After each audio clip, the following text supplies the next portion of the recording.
본 방송에서 제공하는 투자 정보는 투자 판단에 대한 조언입니다.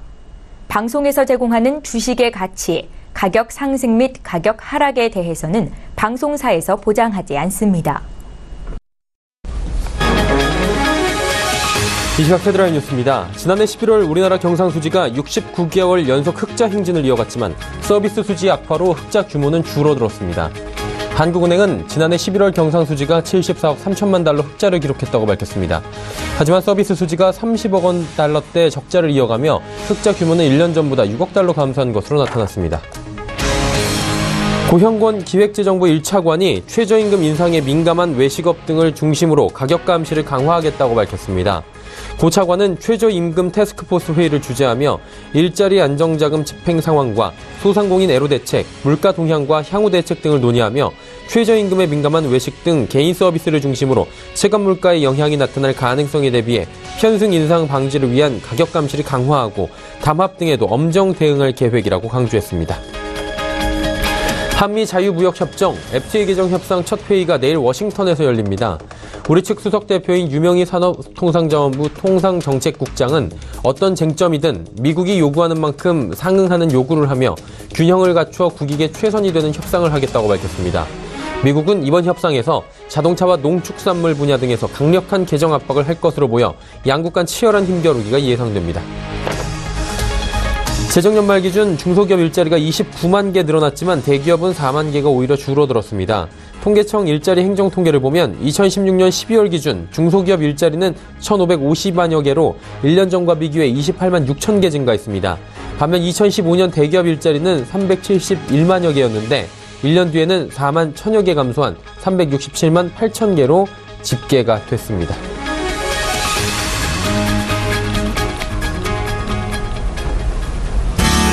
시청자 여러분 안녕하십니까. 오늘장 내일장 1부 문을 열도록 하겠습니다. 서정덕입니다.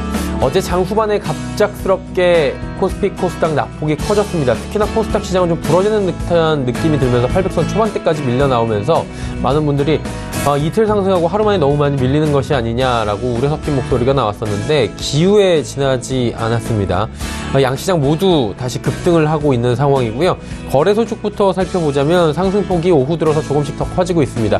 지금도 1%대 상승 흐름들 가져가고 있는데 전일 하락분 이상 상승 가져가고 있고요. 2,500선 이제 위아래로 움직이고 있는 상황입니다. 미국발 훈풍 불어오면서 시총 상위주들 다시 상승 기조로 전체적으로 돌아섰고요. 전기, 전자 업종부터 해서 전체적으로 분위기는 좋습니다. 건설, 운수, 음식료 업종만 지금 분위기가 좀 나쁜 편이고요. 나머지는 괜찮습니다. 코스닥을 살펴봐야 될 시점인데 일단 820선까지 단숨에 회복을 하고 있는 상황입니다. 당국이 이달 중 코스닥 시장 중심의 자본시장 혁신 방안을 내놓을 계획에 다음 주 목요일 정도로 지금 예상이 되고 있습니다. 실적이 받쳐주고 있다. 그리고 수급까지 지금 괜찮다라는 이야기 나오면서 오늘의 이 급등 현상에 대해서 이상하다고 판단하지 않는 것 같습니다. 그리고 단기적으로는 850선, 900선, 연내 1000포인트까지 보는 분들도 계시는 것 같습니다. 특히 바이오, 신재생에너지, 중국 관련주 모멘텀이 여전히 살아있기 때문에 그리고 이들이 시가총액에서 차지하는 비중이 높기 때문에 지수 900선, 1000선도 요연한 뿐만은 아닐 것이다 라는 이야기가 나오고 있습니다. 자, 개별 종목군 그리고 지수가 연동해서 잘 갈 수 있을 것이라는 전망이 가득한 1월입니다. 과연 어떤 방향성을 가지고 이번 한 주간에 마무리를 해야 할지 그리고 다음 주는 어떤 포인트로 접근을 해야 할지 오늘장 내일장에서 만나보시길 바랍니다. 본 방송에서 제공해드리는 정보는 투자 판단에 대한 조언일 뿐입니다. 해당 주식의 가치와 또 수익률 보장해드리지 않는다는 점 참고해 주시길 바랍니다. 코스피부터 만나보도록 하죠. 코스피 현재 2490포인트대에서 위아래로 움직이고 있습니다. 일단 2500선 부근까지 지금도 올라와 있는 상황이고요. 강하게 치고 올라옵니다. 1%가 넘는 상승이 현재 나타나고 있는 상황인데 일중 흐름들 살펴보도록 하죠. 일중 흐름 보시면 2476포인트대부터 2492포인트대 부근까지 지금 올라오고 있는 상황입니다. 일단은 하루만 해도 상승폭이 꽤 됩니다. 하락했다가 상승 쪽으로 지금 전환이 되어 있는 코스피 지수고요. 미국발 훈풍 크게 작용을 하고 있는 상황입니다. 수급 주체 만나봐야 되겠습니다. 오늘 기관 오랜만에 매수하고요. 기관 외국인이 동반 매수, 쌍끌이 매수 들어오면서 지수 상승 견인합니다. 개인이 오히려 2,680억 원 정도 팔고 있는 상황입니다. 시가총액 상위 종목들의 흐름 살펴보도록 하겠습니다. 시총 상위주들 다 빨갛습니다. 삼성전자, SK하이닉스 1%, 2%대 각각의 상승을 보여주고 있고요. 그동안 강하게 이번 주 내내 올라왔던 철강업종, 오늘도 빨간불 보여주면서 상승 흐름들 가져갑니다. 현대차도 오늘 반등이 좀 나오네요. 6위부터 10위 종목들 살펴보도록 하겠습니다. 여기도 다 빨갛습니다. 네이버, LG화학, KB금융, 삼성바이오로직스, 삼성물산까지 모두 올라가고요. 일단은 뭐 상승폭이 그렇게 크진 않습니다. 하지만 1% 내외의 상승들을 가져가면서 시장 분위기 그리고 지수 상승을 함께 돕고 있는 상황입니다. 11위부터 15위 종목들은 어떨까요? 11위부터 15위 종목들 혼조세입니다. 근데 SK텔레콤 보시다시피 3%대 강세를 좀 보여주면서 26만 7천 원대 다시 회복을 하고 있는 모습입니다. 자, 이제 코스닥 시장으로 가보도록 하죠. 코스닥 시장 같은 경우는 지금 820포인트 회복을 한 뒤에 820선 꺾이질 않고 있습니다. 1.5%가 넘게 상승하고 있는 상황인데 일중 흐름들 역시나 체크를 해봐야 될 것 같습니다. 일단 800선 초반에서 갭상승을 출발을 했습니다. 814포인트로 출발을 했고요. 오늘 종일 좋은 흐름들 이어갑니다. 그리고 오늘 장중 고점 부근인 820포인트 부근에서 현재도 움직여주고 있는 상황입니다. 수급 주체 만나보도록 하죠. 수급 주체 보시면 외국인이 또 사줍니다. 외국인 이번 주 내내 코스닥 시장 투자를 하고요. 1109억 원 삽니다. 기관은 1292억 원 팔고 있는데 금융 투자 쪽에서 좀 강하게 오늘 팔고 있는 상황. 개인은 231억 원 순매수하고 있습니다. 이제 시가총액 상위 종목들의 흐름 짚어봐야 되겠습니다. 셀트리온이 오늘도 상승합니다. 상승폭이 그리고 굉장히 큽니다. 4.72% 올라갑니다. 셀트리온 헬스케어는 강보합이고요. 신라젠 같은 경우가 오늘 등락이 굉장한데요. 8만원 중반대까지 빠졌다가 다시 지금 상승 흐름으로 가져가면서 97,700원대까지 올라갑니다. 오늘 하루만 해도 위아래 변동폭이 10%가 넘는 상황입니다. CJENM은 9만원 지금 지지를 받고 있는 상황이긴 한데 9만원이 위태위태해 보입니다. 유일하게 하락하고요. 티슈딘이 100원 상승합니다. 다음 살펴보도록 하죠. 펄어비스, 메디톡스, 바이로메드, 휴젤 모두 다 상승합니다. 그리고 로엔은 오늘도 하락하면서 로엔 지속적으로 이번 주에 하락하고 있는 모습입니다. 11위부터 15위 종목들 살펴보도록 하죠. 포스코캠텍부터 SK모틀역까지 전부 올라가고요. 포스코캠텍이 지금 전기차 관련주죠. 4만원까지 돌파를 하면서 6% 상승 흐름 가져갑니다. 파라다이스도 2%대의 좋은 흐름들 이어가고 있습니다. 원달러 환율 살펴보도록 하죠.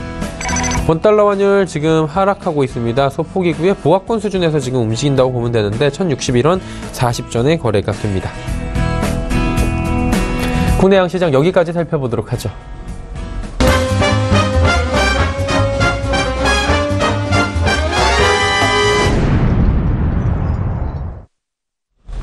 오늘장 이슈 바로 짚어보도록 하겠습니다. NH투자증권 투자전략팀의 조현주 연구원 연결돼 있습니다. 연구원님 안녕하세요. 네, 안녕하세요. 오늘장 특징 업종으로 철강주를 꼽아주셨다라고 하더라고요. 철강 업종, 이번 주 내내 좋았던 것 같고요. 오늘도 다른 섹터와 비교해서 조금 상승률은 떨어질 수 있겠지만 그동안 오른 거 생각하면 계속해서 좋은 흐름 가져가고 있는 것 같습니다.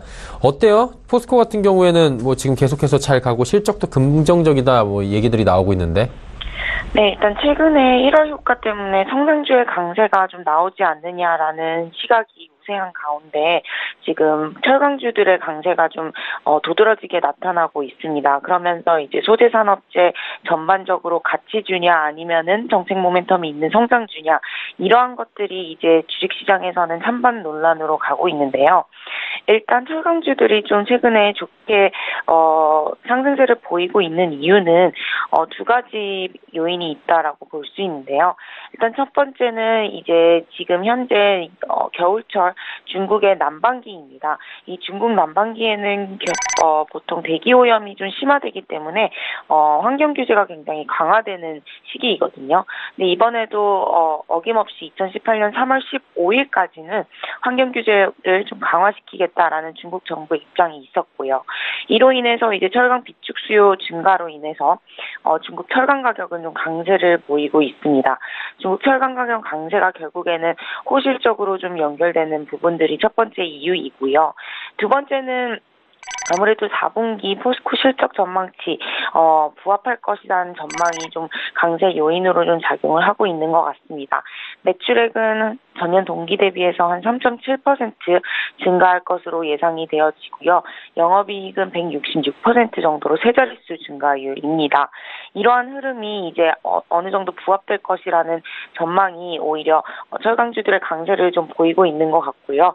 1분기 실적 같은 경우에도 두 자릿수 증가율이 기대되는 상황이기 때문에 결론적으로 포스코를 비롯해서 철강주들의 업황 호황이 좀 계속되고 있다라는 움직임이 나타나고 있는 것 같습니다. 네. 환율도 한번 짚어봐야 될 것 같은데, 환율 지금 보합권이긴 한데 1,060원대 지금 초반입니다. 예. 실적 발표 앞두고 이제 수출주들에게는 좀 타격이 될 것 같은데, 이 부분은 어떻게 봐야 될까요? 네, 원달러 환율이 1,060원대 초반까지 좀 하락을 하면서 강세를 좀 보이고 있는데요. 사실 이러한 강세 요인은 아무래도 달러 약세 때문이라고 좀 볼 수가 있을 것 같습니다. 미국 감세 정책 실행에도 불구하고 이에 대한 미국 경제 성장에 대한 효과에 대해서 의구심이 좀 많은 상태입니다. 그 이유는 아무래도 재정 적자가 크게 확대될 수 있다라는 우려가 좀 작용을 하는 것 같고요. 이와 함께 이제 통화 정책에 있어서 본격적으로 긴축 정책이 실행되는 기조인데요. 아무래도 이 긴축 정책이 좀 점진적으로 실행될 거다라는 가능성이 좀 높아지면서 달러 약세를 좀 견인하고 있는 것 같습니다. 이런 달러 약세로 인해서 원화 강세가 나타나는 부분은 아무래도 당연히 대형 수출주들의 실적 부담으로 좀 연결될 수 있을 것 같고요. 4분기 실적 같은 경우는 현재 이 원화 강세 영향이 어느 정도인지가 가장 큰 관점 포인트인 것 같습니다. 보통 4분기는 코스피 실적이 어닝 쇼크가 나타나는 시점인데요. 그 이유는 아무래도 일회성 비용을 많이 떨구는 부분이 있기 때문에 이런 빅백스 효과로 인해서 실적이 좀 부진한 부분이 있는데요. 이와 더불어서 원화 강세에 따른 영향이 어느 정도 있는지 이에 대한 우려가 좀 있기 때문에 코스피 대비해서 코스닥이 상대적으로 조금 더 강세를 보이는 이유가 이런 대형 수출주들의 원화 강세 영향에 대한 우려 때문이라고 좀 판단을 하고 있습니다. 그리고 이제 다음 주 이슈 하나하나 짚어봐야 될 것 같은데, 삼성전자 실적 발표 가이던스가 이제 나오는 것 같아요. 일단은 IT 업황 전반에 대해서 삼성전자를 보면 가늠할 수 있다라는 바로미터가 되는데, 어떻습니까? 삼성전자 사상 최대 실적 경신할 것이다라는 예측들은 있는데, 지금 어떻게 보십니까? 네, 일단 삼성전자 4분기 영업이익은 추정치 계속해서 좀 하락을 하면서 15조 원까지 좀 하락을 했습니다. 이는 전년 동기 대비해서는 한 1.15% 감익이 되는 수치이고요. 일단 이번 4분기 실적이 다른 분기 대비해서 좀 부진한 이유는 앞서 말씀드린 대로 원화 강세 영향이 좀 있는 것 같고요. 그리고 항상 나타나는 그 빅베스 일회성 비용 때문이라고 좀 판단을 하고 있습니다. 그렇기 때문에 4분기 실적이 좀 부진하게 나오더라도 이는 좀 단기적인 영향이지 계속해서 나타나는 영향은 아니다라고 좀 판단을 하시면 될 것 같고요. 삼성전자 실적 가이던스 발표를 시작으로 실적 시즌에 진입을 하는데 일단 4분기 어닝 쇼크 영향은 좀 크지 않을 것으로 저희는 전망을 하고 있습니다. 오히려 이 4분기의 실적이 좀 부진한 것은 어느 정도 시장이 반영하고 있는 부분이고요. 1분기 실적에 대한 관심이 좀 높은데 1분기 실적 컨센서스는 계속해서 상향 조정되고 있는 상황이기 때문에 2018년 전체 실적의 레벨업 가능하다라고 좀 판단을 하고 있습니다. 코스피의 실적 시즌 외에도 다음 주에 조금 더 중요한 이벤트가 코스닥 활성화 대책 발표인데요. 일단 이 코스닥 활성화 대책 발표에는 코스피랑 코스닥이 같이 포함된 신벤치마크 지수 포함 발표 가능성이 있고요. 또 연기금들의 코스닥 투자 비중 확대 가능성이 있기 때문에 코스닥 센티먼트도 좀 더 강해질 수 있다라고 좀 판단을 하고 있습니다. 그렇게 된다면 이렇게 원화 강세 기조에 환 변동성이 좀 낮은 코스닥주, 중소형주 중심의 정책 수혜주 수혜를 볼 수 있을 것 같고요. 코스닥 관련해서 시총 비중이 높은 바이오 같은 성장주로 좀 대응하는 전략이 좀 바람직하다라고 보고 있습니다. 그리고 이제 다음 주 목요일 같은 경우가 코스닥 활성화 대책 발표가 이야기가 나오더라고요. 사실 연말에 나올 것으로 지난해 예상이 됐는데 조금 늦춰져서 다음 주 목요일인 것 같아요. 어떤 얘기들이 나올지 궁금하고요. 지금 시장에서는 벌써 기대감으로 들썩들썩하는 분위기입니다. 이 부분 한번 짚어볼까요? 네, 코스닥 활성화 대책 앞서 말씀드린 대로 이르면 다음 주 초 발표되고요. 관련해서는 말씀드린 대로 코스피랑 코스닥이 같이 포함된 신벤치마크 지수 발표될 가능성이 있고요. 거기에 어떤 종목이 포함되느냐에 따라서 코스닥 내에서도 좀 종목 차별화가 있을 수 있을 것 같고요. 그 외에 이제 연기금들이 코스닥 비중 확대에 대한 정책이 좀 있을 수가 있기 때문에 그에 대한 수급적 수에 있을 수 있다라고 보고 있습니다. 네, 알겠습니다. 오늘 말씀 여기까지 듣도록 하겠습니다. 고맙습니다. 네, 감사합니다. NH투자증권 투자전략팀의 조현주 연구원이었고요. 이슈 칼럼 이어집니다.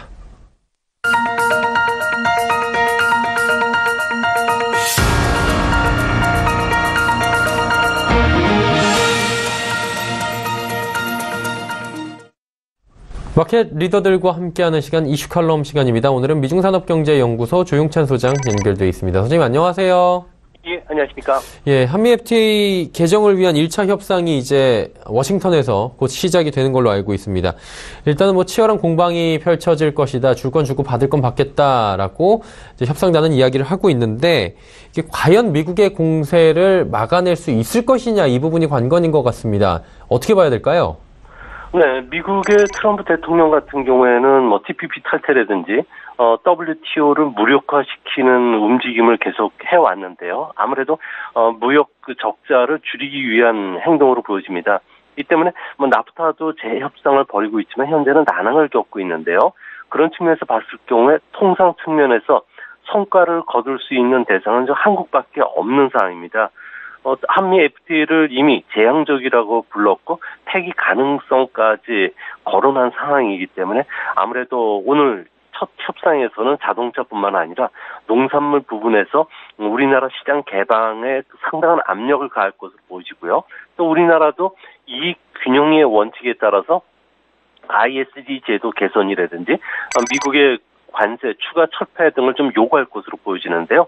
이제 문제는 민간 품목인 농산물 쪽의 추가 개방이 더디게 진행된다면은 미국 같은 경우에는 다음 달 연간 1조 원대에 이르는 세탁기에 대한 긴급 수입 제한 조치뿐만 아니라 다른 상품에 대해서 반덤빙 판정이라든지 세이프가드 발동을 할 가능성이 높아질 것으로 보여집니다. 또한 이번에 좀 우려되는 점은 미국 같은 경우에는 5년마다 협상을 지속할지 여부를 재검토하는 일몰 조항을 추가시키는 것을 지금 추진하고 있는데요. 나프타 재협상부터 지금 진행이 되고 있기 때문에 앞으로 이런 부분들을 미국에 어떻게 좀 잘 설명해 나가고 또 중간 선거 이전에 최종 협상을 마무리 지어야지 미국의 압력이 크지 않을 것으로 보여집니다.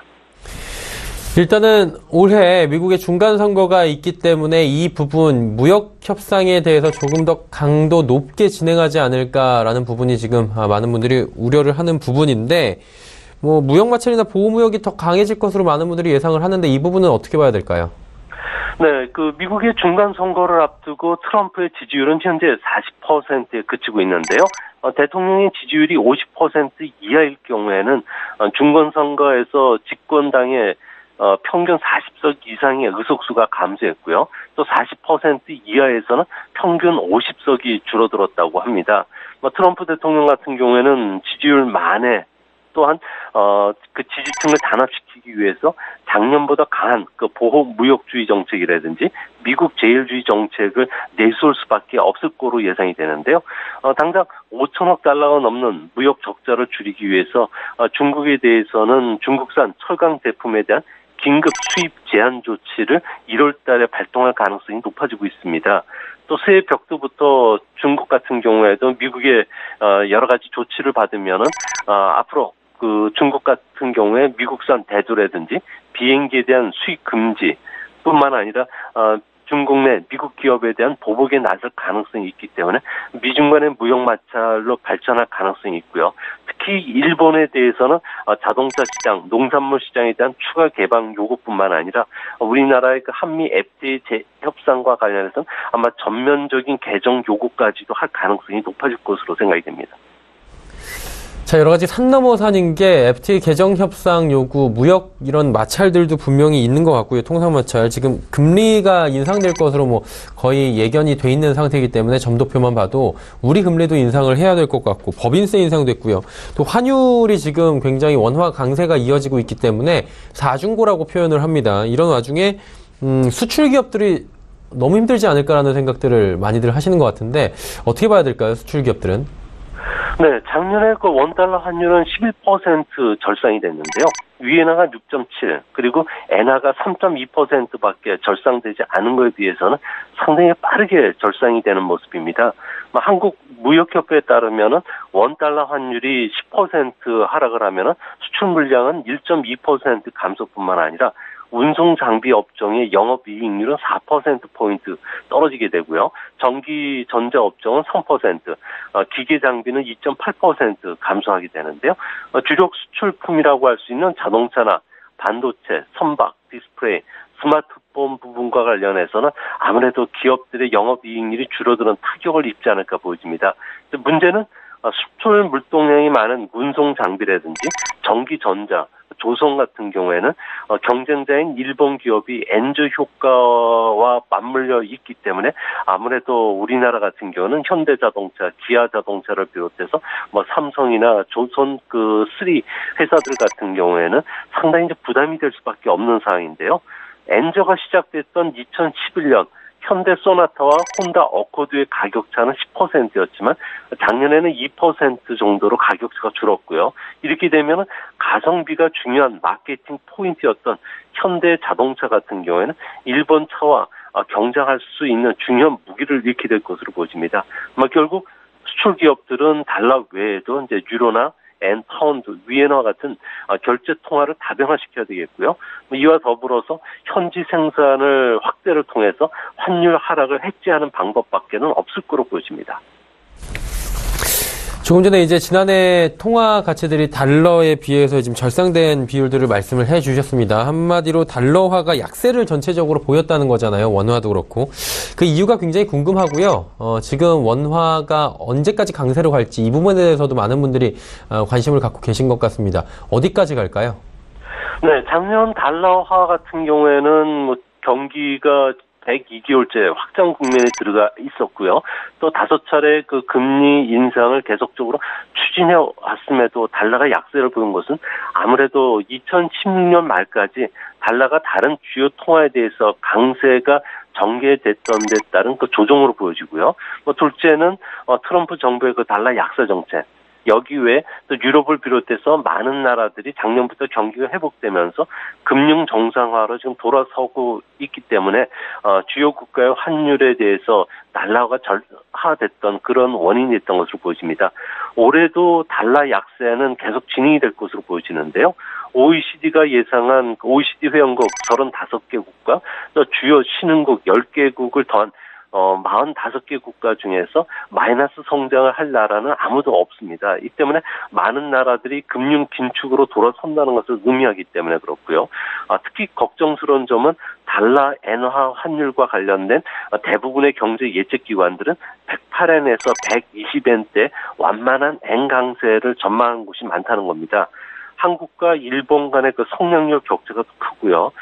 또한 그 금융 정책의 방향성 차이로 인해서 앞으로 우리나라는 엔화에 대해서도 절상 흐름을 보여준다는 점에서 앞으로 우리나라의 그 수출 기업들은 그 고심이 좀 더 많아지지 않을까 보입니다. 그리고 이제 신흥국 증시 한번 여쭤봐야 될 것 같은데 지난해 보니까 선진국 증시가 16.5% 정도 지금 올랐다고 파악이 됐는데 신흥국 증시는 30% 가까이 급등하고 있다고 하더라고요. 올해도 이런 신흥국 증시의 아웃퍼폼이 좀 가능하다고 보십니까? 네, 그 MSCI 신흥국 그 증시 같은 경우에는 29% 작년에 성장을 했는데요. 신흥국 증시 안에서도 신흥 아시아 증시가 유일하게 상승이 34%를 기록할 정도로 상당히 빨랐습니다. 특히 중국이 45%, 한국이 31% 상승을 하면서 아시아 신흥국 증시를 이끌어왔는데요. 아무래도 한국과 중국은 IT 업종이 크게 올랐고요. 인도 같은 경우에는 활발한 공공 투자가 주가 상승을 견인한 모습이 뚜렷했습니다. 올해 이들 나라의 그 주시장을 보면은 설비 투자라는 수출 증가세가 뚜렷하기 때문에 일본을 비롯해서 아시아 국가들 같은 경우에도 계속 상승 흐름을 탈 것으로 보여지고요. 올해 좀 유난히 좀 눈에 띄는 점은 세계 경기 확장이 계속 확대되면서 중남미를 비롯해서 주요국들의 그 경기 회복이 상당히 가파라지고 있다는 겁니다. 이 때문에 신흥국 같은 경우에도 올해도 선진국보다는 상당히 좀 매력적인 투자처로서 각광을 받을 가능성이 있고요. 또 그 투자 상품들도 많이 나올 수가 있기 때문에 앞으로 그 아시아 신흥국을 중심으로 한 신흥국 시장이 한 해 더 화랑을 이어가지 않을까 생각이 됩니다. 네, 오늘 말씀 여기까지 듣도록 하겠습니다. 고맙습니다. 네, 감사합니다. 미중산업경제연구소 조용찬 소장과 이야기 나눠봤습니다.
오늘장 내일장 1부 함께 하셨습니다. 잠시 뒤 2부 라이브 매매타임 오늘도 준비가 돼 있고요. 100원의 정보 이용료 부과되는 샵 0082번을 통해서 우리 시청자 여러분이 궁금하신 종목 상담도 받아보실 수가 있습니다. 자, 두 분의 전문가와 함께 할 텐데요. 3시 45분 증권트레이딩센터의 최명성 소장, DB금융투자 버머지점의 이영환 차장 두 분과 돌아오도록 하겠습니다. 2부에서 뵙겠습니다. 고맙습니다.